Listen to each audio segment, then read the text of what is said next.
What's up, guys? Hey, y'all. Episode 9. 9. We're about to get into double digits. I'm on track this week. Last week I messed up what episode we were on. The both of us, and we both sit here. So we're on episode 9, and we were actually just discussing current events. Probably that's not something that we really even can discuss on this pod because I ain't. You on your own, friend.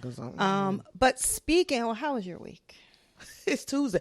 First of all, how was Tuesday. your week from last week? Like our week. It was a week. What you mean? It was a week. Y'all got time?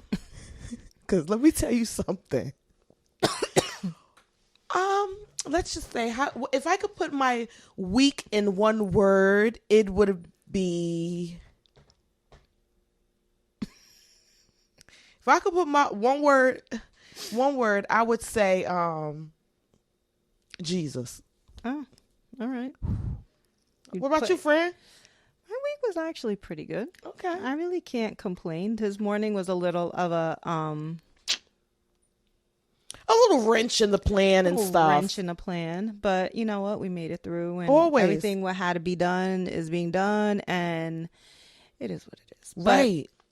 But I woke up this morning to that whole bridge coming down. Wait, I saw the video. And I mean, let me tell you, and I don't really want to discuss current events because it's like a lot of touchy subjects going on.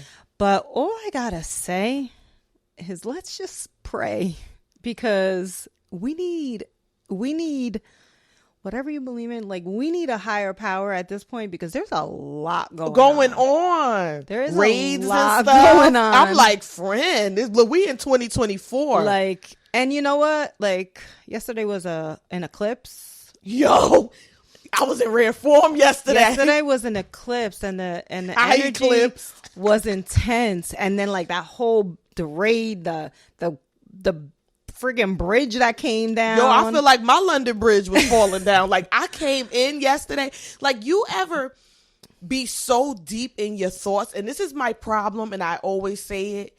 You ever be so deep in your thoughts that you think of scenarios that didn't happen and you start freaking out? Yeah, I had another one. Yo, I was like on another level yesterday. And then I woke up this morning. I'm like, oh, I'm good. Look, happy Tuesday, y'all. She came in like, I gotta talk to you, and I'm like thinking, you should have seen her face. I wish I would have taken a picture, because her face is a mixture of what the F is wrong with you. We gonna figure it out, and where did this come from, all in one. You should see her face. Like, all right, I was in crisis. I was like, in my own crisis though. It was no crisis. Yeah, there was no crisis going on. She had like 5 different scenarios playing out at the same time. And I had to catch up, because I was like, wait, where is this coming from? She caught up though. She understood. She was like, well, such and such and such. I had to diagnose her. Yeah. I had to put her degree to work. But look, I'm straight, other than me, me needing my hair done. I'm all right. I did my volunteer work today. I worked at a food pantry. I was feeling good, just gearing up. And I'm like, you know what? Tyra, calm down, friend. What were you gearing up for? Just like Justin stuff, and, gearing up for like his foundation and stuff like that. Oh, speaking of which, I got like 4 pieces of mail in my envelope that I need her to read over. She my personal assistant sometimes too. She know how to type letters and stuff. Good words. For those who don't know, Tyra just started an organization called Justin's Journey.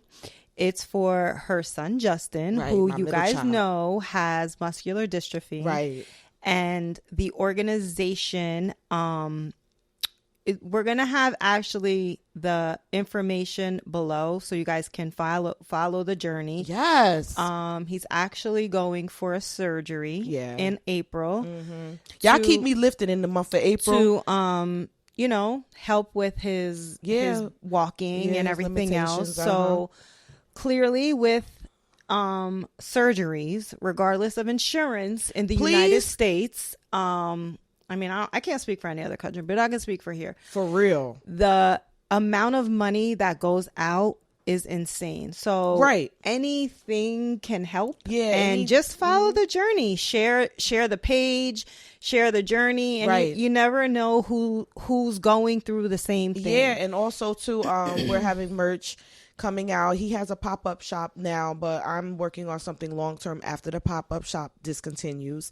You know, I have to give a shout out, Jojo NSP. He made the logo. That is my wonderful nephew, yes, her child. my son. And let me tell you something. The feedback from the logo alone is like, yo, who created the logo? I'm like, look, that's my nephew.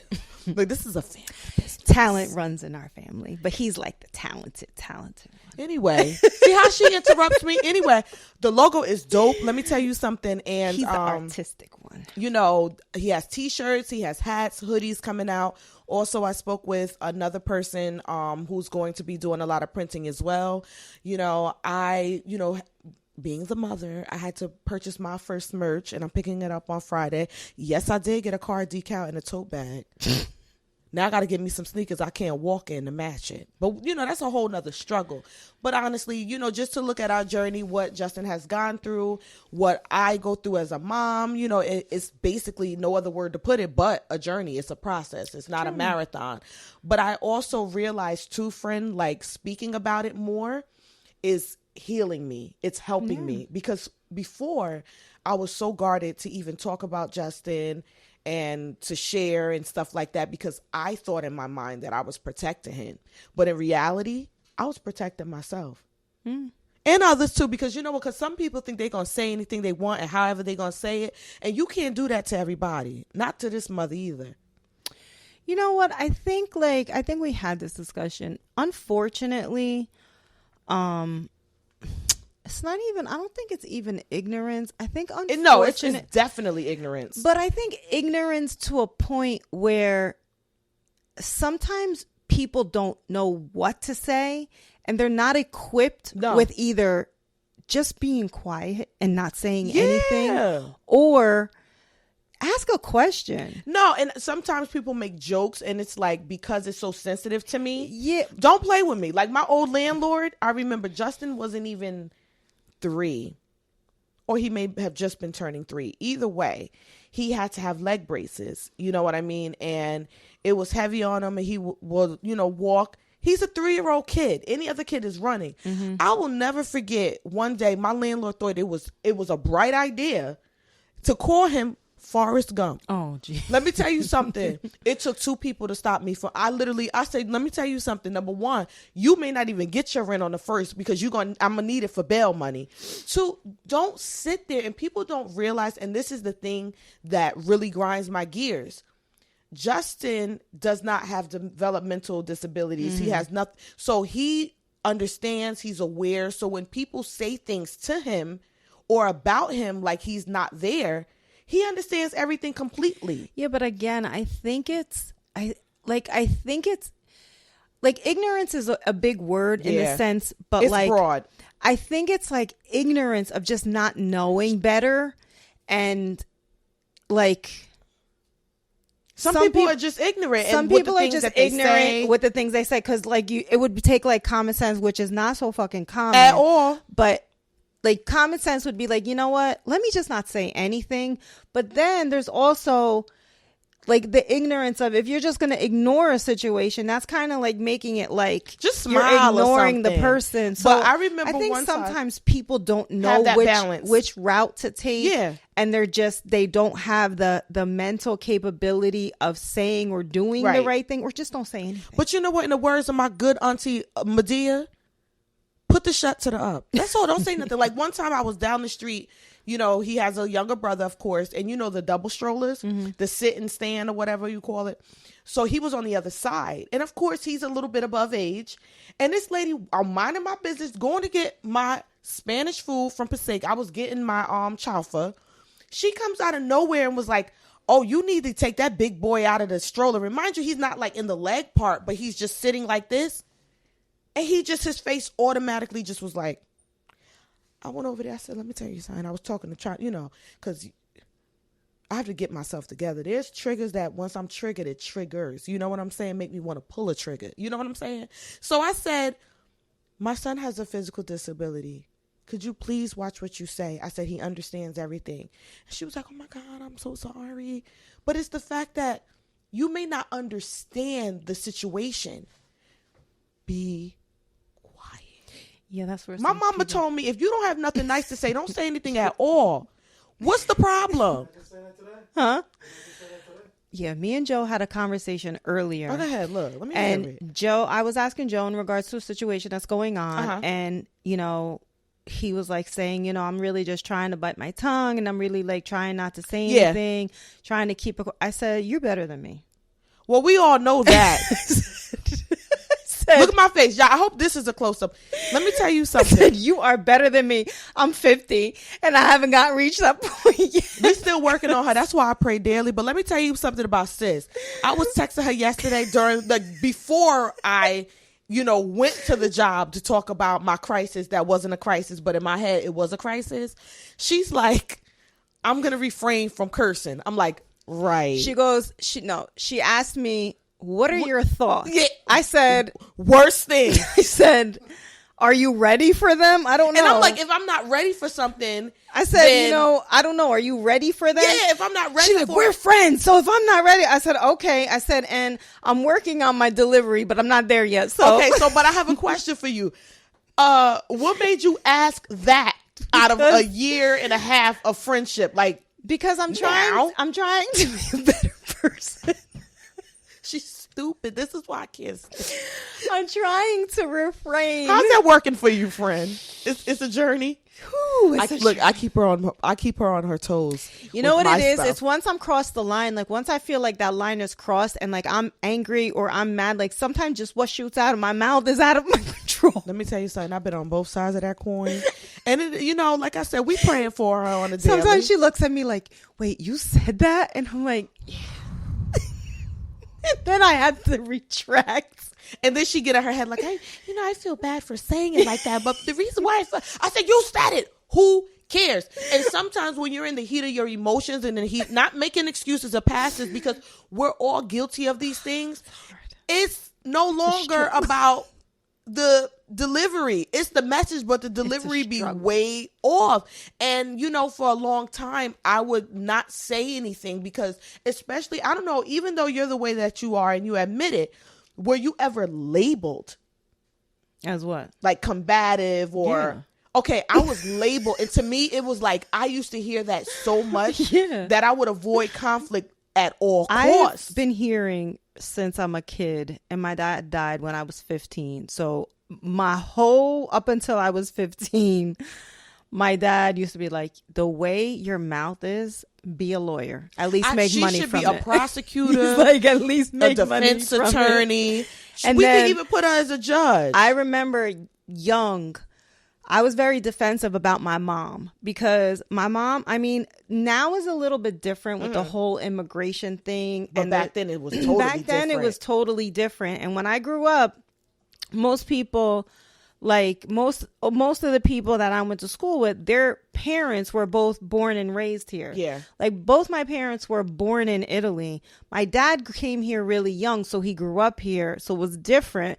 But my mom came here at 21. Yeah. So my mom, she was a child. My mom really stayed to herself. She worked, came home, took care of us. Like, yeah. But like when I would hear certain things or like she's like very self-conscious about how she talks, right? And I think it's the cutest thing. She has an accent when she talks.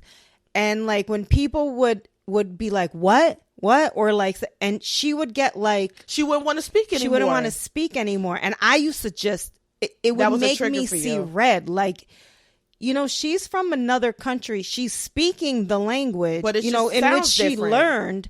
She could have just not learned it, but she learned it. And now you're making her feel bad because you're stupid enough to not understand what she's trying to say. Do you know how many times at the pizzeria, because she was like the original owner and we worked together with her, and she used to talk to people and they used to be like, what? What is she saying? Huh? And then you know how many times on the phone she would answer the phone and they would tell her, let me speak to someone who speaks English. No. It used to make me like see stars. And there was a lot of times she wouldn't want to tell me stuff because she was scared how I was going to react to it. But you know what's crazy too? You say that even though, your parents weren't born here, it's like similar. Not saying it was the same, but it was similar with my grandparents because my grandparents came from the South. Mm-hmm. So they have that heavy Southern accent, Also, you know, they were limited with education because, of course, they had to work at a young age. So they were very behind as well, especially my grandmother. You know what I'm saying? So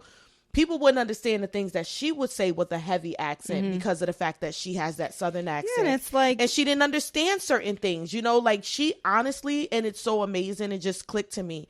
I remember when I was in 4th grade, and I used to be in a gifted and talented school. Look, sis smart on paper. Look, on paper. But I used to be in a gifted and talented school, and my grandmother would literally like watch me do homework, and I would teach her the work because she didn't understand it.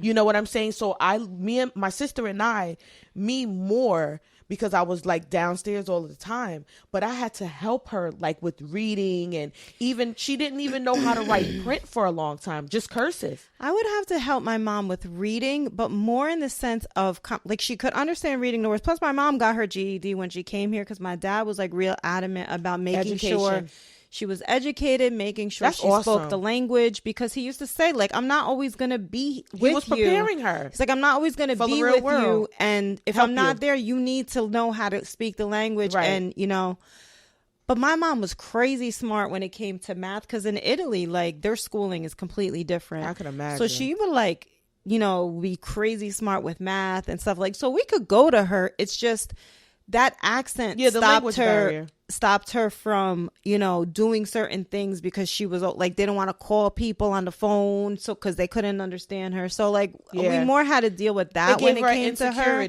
Gave her an insecurity. Still happens to her now. She's so cute. But the crazy thing is, I guess because of that, I can understand broken English. She can understand any type of language. Like, it's my job. And even when you write in broken English, like she can understand exactly what it's going to say. She can understand Jacob language. That's my youngest is a different language.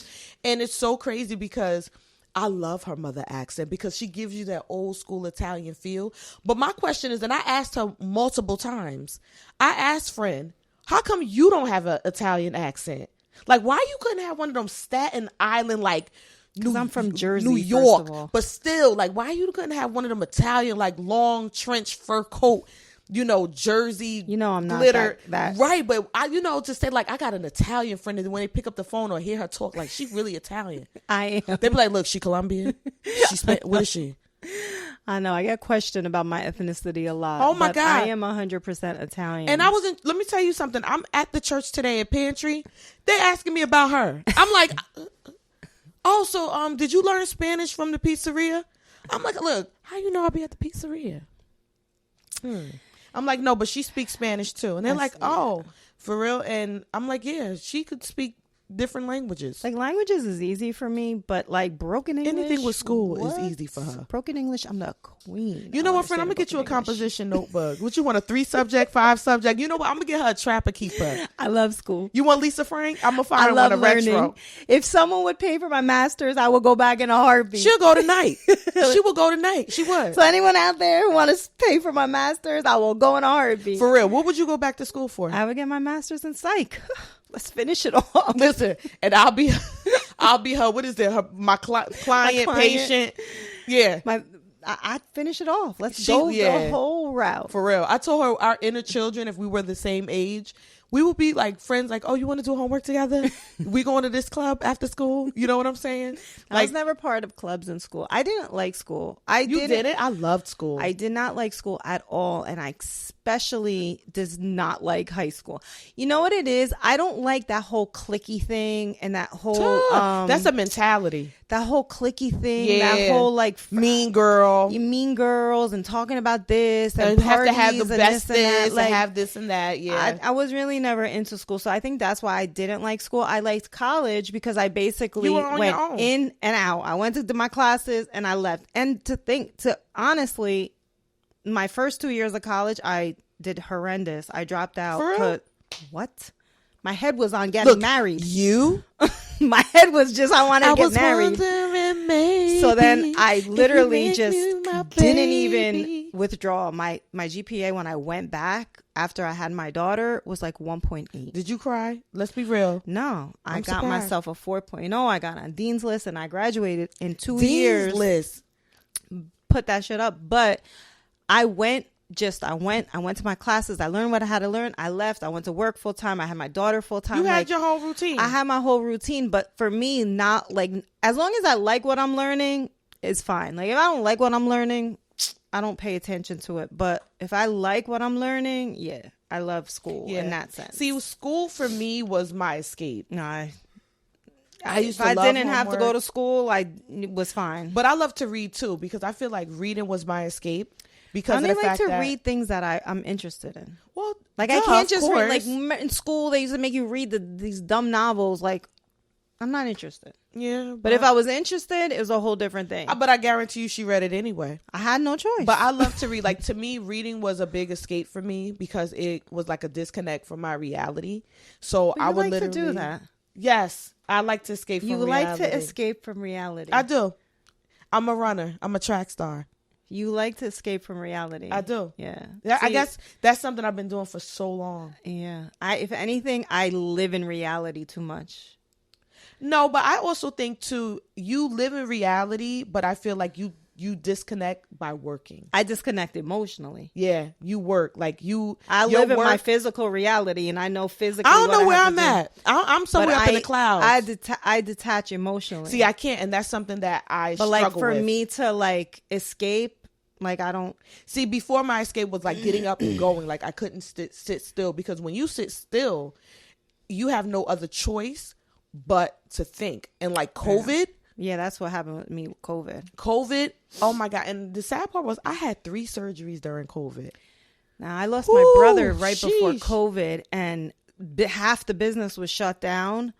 So I had no other choice but to think and to feel emotions that I didn't want to think. Yeah. Like I didn't want to feel. So it was basically like work and home. There was no other, like nothing else to do. Nothing else couldn't go anywhere. And I was left at home having no other choice but to feel emotions that I didn't want to feel. Poor Sosa. How many walks Sosa had during COVID? Because let me tell you, people who had dogs, those dogs used to be looking like, I'm outside again. No, I think Sosa was happy. Well, honestly, the 3 of us like worked. We were like the only ones working at one point. Y'all should have brought him in there in the dining area since y'all wasn't using it. Put his cage in there too. Put the TV on. We were like the only ones working at one point, and the guys in the kitchen, the 2 guys in the kitchen, and then me, my son, and my daughter. That was like it. That was our team. Where was Nona? Nona didn't work then? No, she wasn't even living She was out home. of town. She was out of town. Yeah, plus she had just lost my brother, and duh, of course. It was definitely not a good time. But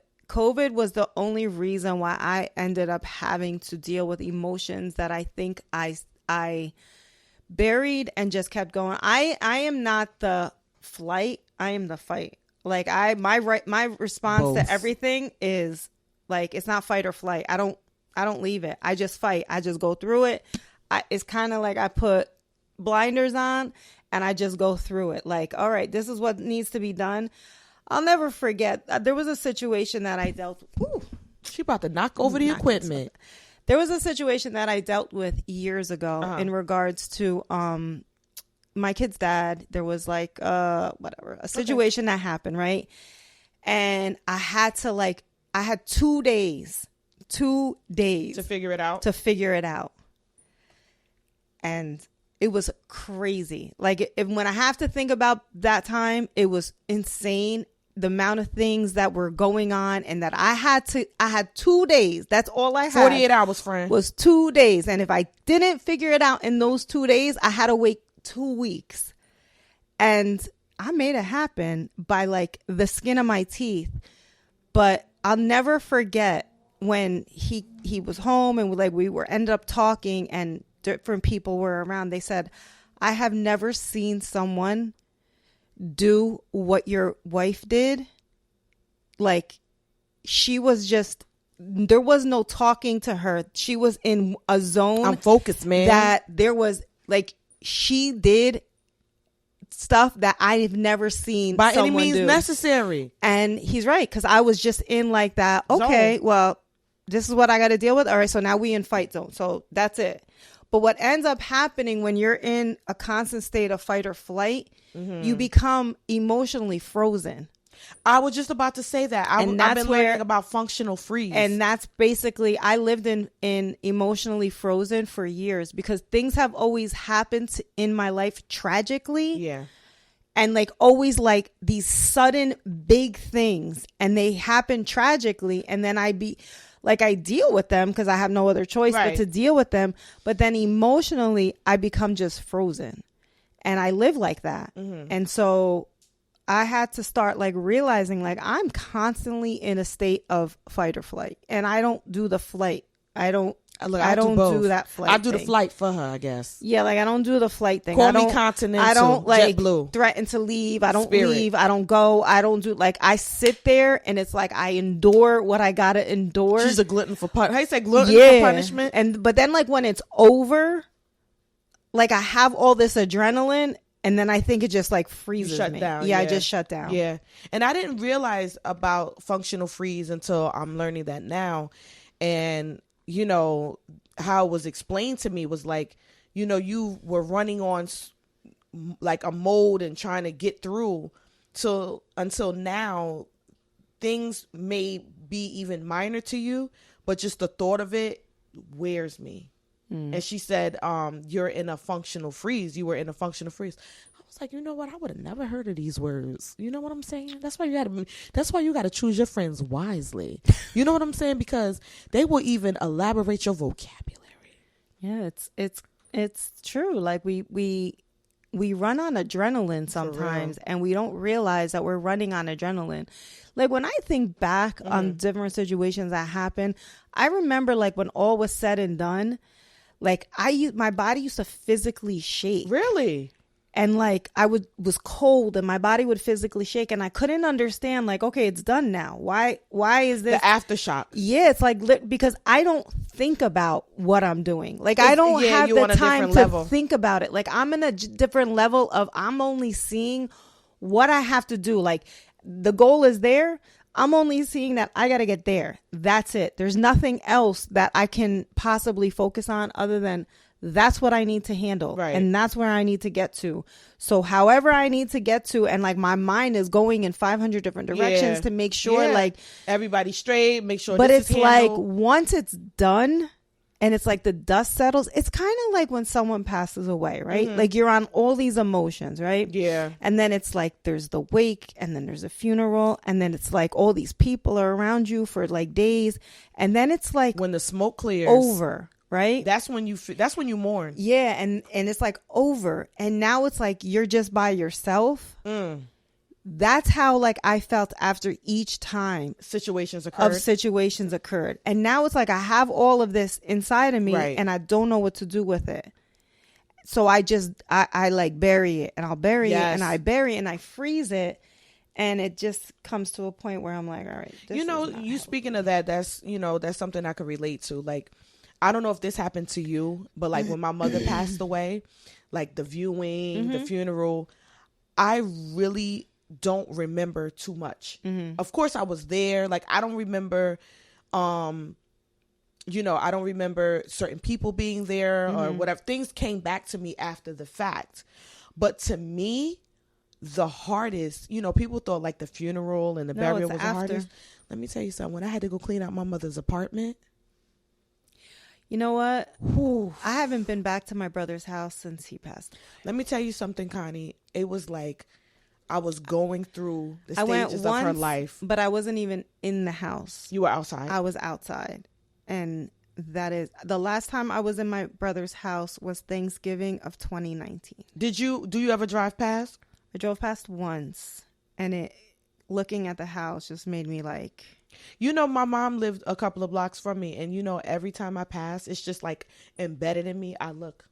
No, I know like, she's not there, but I just look. Like I had a double take because I was like, wait, what's the number of this house? And like when I looked, I'm like, it was like a disappointment to see what it looks like. And I'm like, I don't think that I could like, and that's kind of what happened with my mom too. Like after he passed, she's like, I don't go back there. She's like, I don't have it's not easy to go back there. And so when I was like cleaning out her stuff, and I did it by myself, and it was like going through everything. It was like so much of, you literally relive. Like, I remember when she had this shirt. I remember when she wore this purse.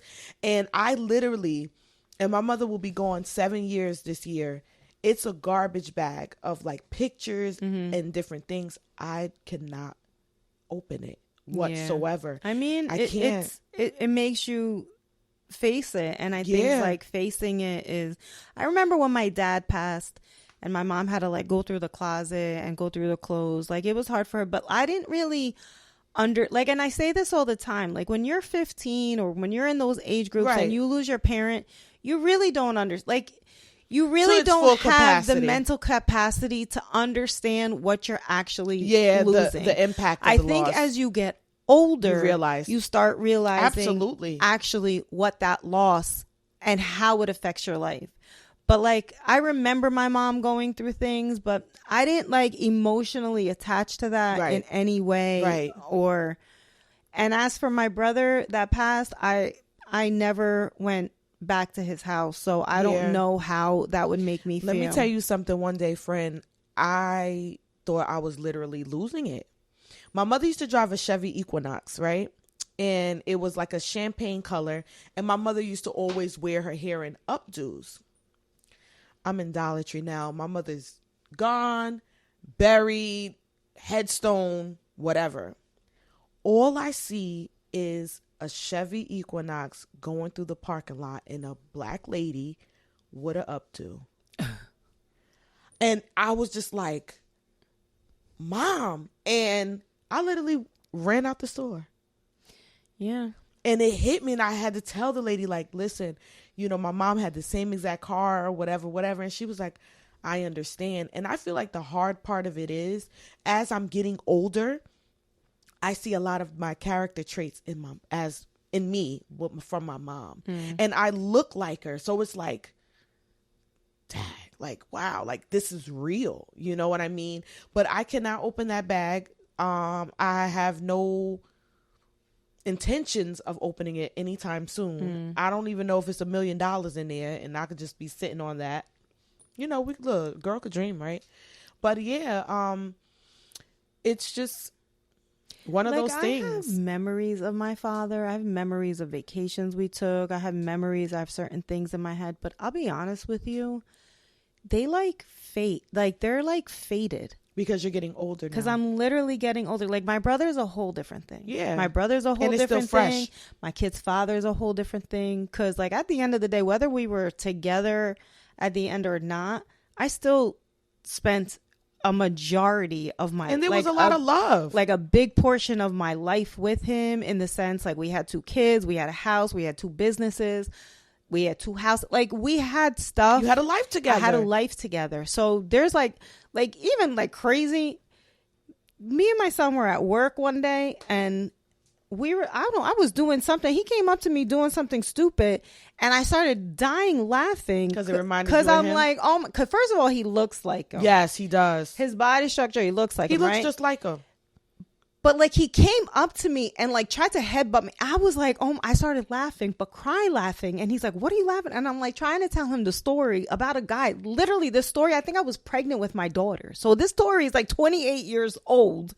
And was somebody trying to headbutt you? No, this fool was talking about, first of all, the one thing about him I'm going to give him was he was funny. He used to talk crap, but be funny. And he used to, like, the one thing that I'll give him is he could make me laugh. But he was talking about a guy who was this skinny, crackheadish looking guy. Anyway, talking about how he used to go into clubs, headbutting people, whatever. So he used to make fun of him. So he was making fun of him, and he used to try and do this headbutt thing on me. So this one comes behind me doing this, and I'm like... It just gave you a memory. Oh, my God. So I'm like telling him about the whole story. I'm like, cry. He's like, you're still laughing about it? I said, yes, because it's so embedded in my head. My brother, the same. I have a lot of memories. These memories haven't faded, although like it's only 4 years, and my dad is like 30 something years. Yeah. but I was young. Right. So literally, like, I really just had a small portion of my life with my dad. Like, now my mom was with somebody for like a long time after. And I was like saying to my son too, like, he's been in my life longer. Yeah, you were saying that to me than too. my dad was. I said, so it's like I have a lot of memories with him as well. And it's crazy, but I mean, that's how life is. That's what life handed me. Like, that's what life handed us. It is what it is. But speaking of humor, you know, let me tell you one fun fact about my best friend. You know one way to make her laugh? Somebody falling. Oh, Jesus Christ. She's the worst. Let somebody fall. Send her a video of somebody falling.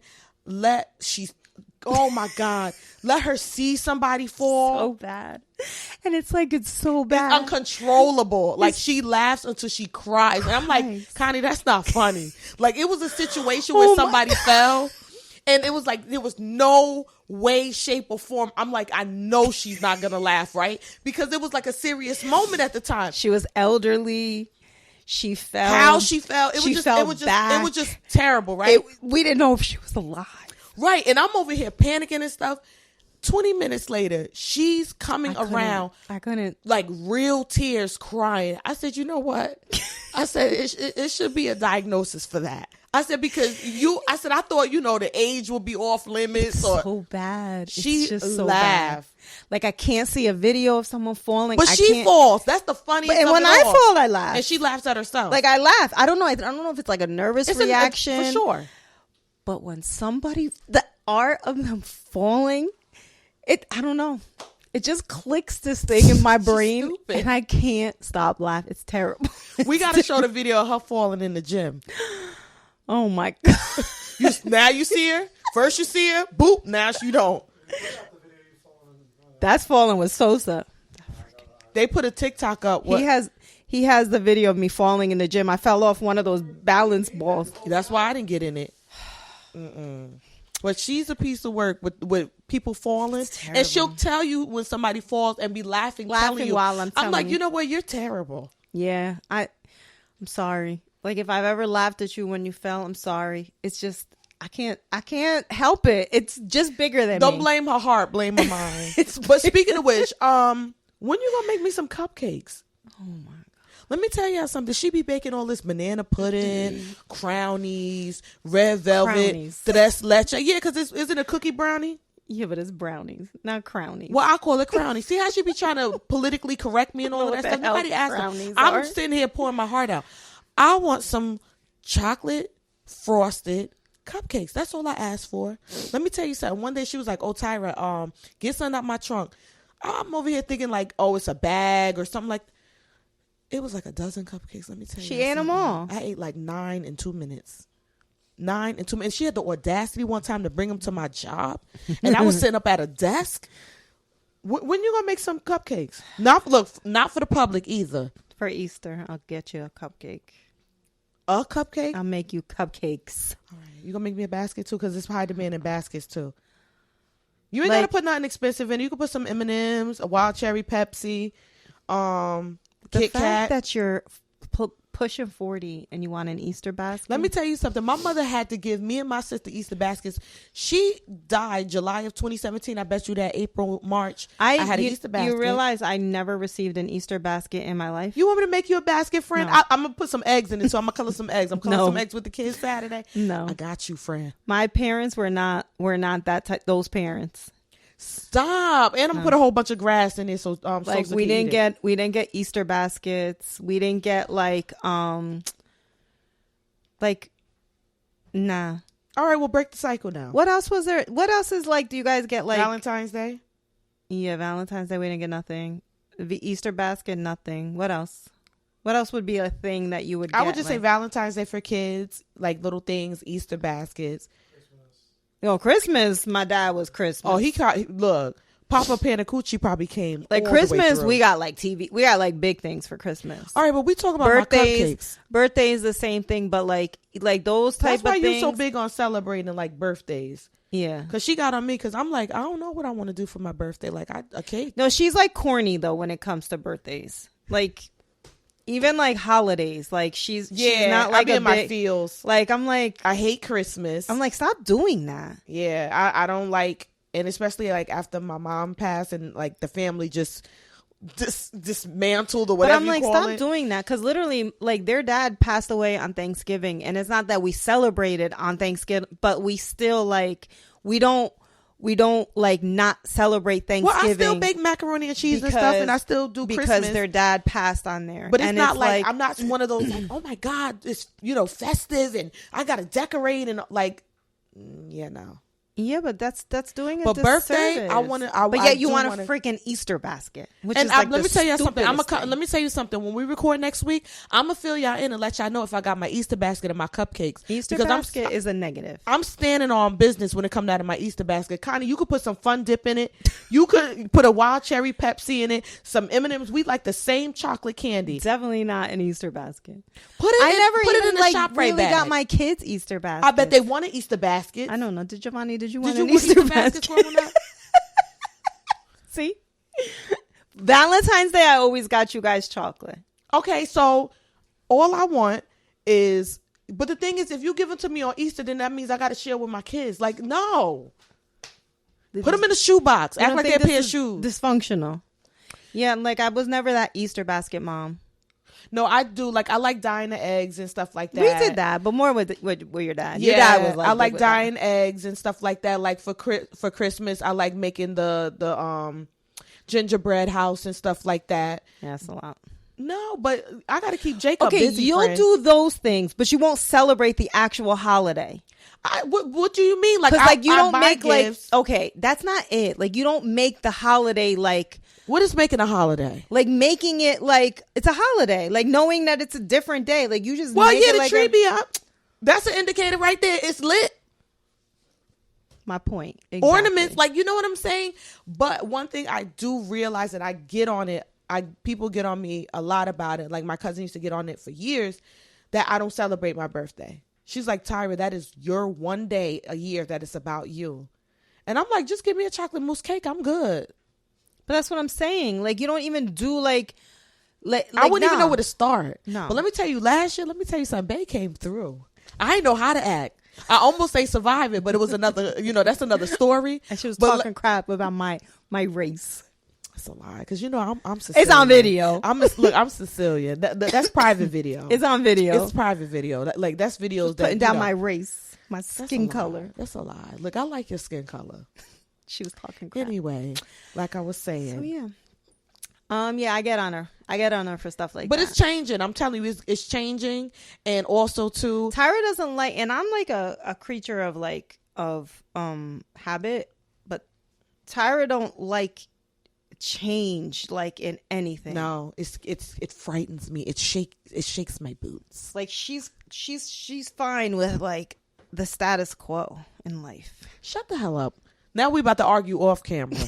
She's fine with the status quo. Status quo. Uh-huh. Elaborate, jerk off. Like she's fine with like just as long as it's just like this. It's and you know what I think, because of the fact that I lived in such turmoil and toxicity and a lot of just that I don't like all that. Like my life as a kid was so traumatic that I like to be status quo.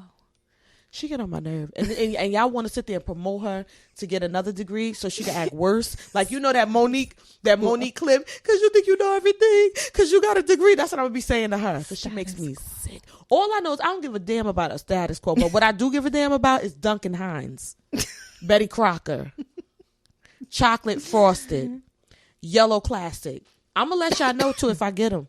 Because it's going to be some moving of some furniture if I don't on this Resurrection Sunday coming up. What y'all doing for Easter? Y'all got y'all pink on? Y'all wearing your hats, bonnets, bobby socks, patent leather shoes? Oh, my God. I can imagine the fit that you're going to have on for church. First of all, you see how she's... You know what? I need to bring her with me. Put some of that oil on her. Maybe she'll be quiet. I could imagine the flowers that are going that day. Listen, for your information, I'm wearing a solid color. Ooh. I don't wear color. I mean, I don't wear floral print anymore. The flowers that used to come in that pizzeria on a Sunday after church. Praise God, because you know what? I'm a garden. They threw dirt on me, but flowers came through. Woo. How you doing? She get on my nerves. That's why I ain't getting her no more flowers. I ain't popping up no more at beauty parlors. Nowhere. I ain't doing all that. Y'all see the things that I go through, right? And she better make my cupcakes, and I better not have to share. Dysfunction. At its finest. So that was, I don't know what this episode was about. It don't matter. We just talking. It really was all over the place. We started with current events, and it went left and right and down the center. But anyway, that's us. Period.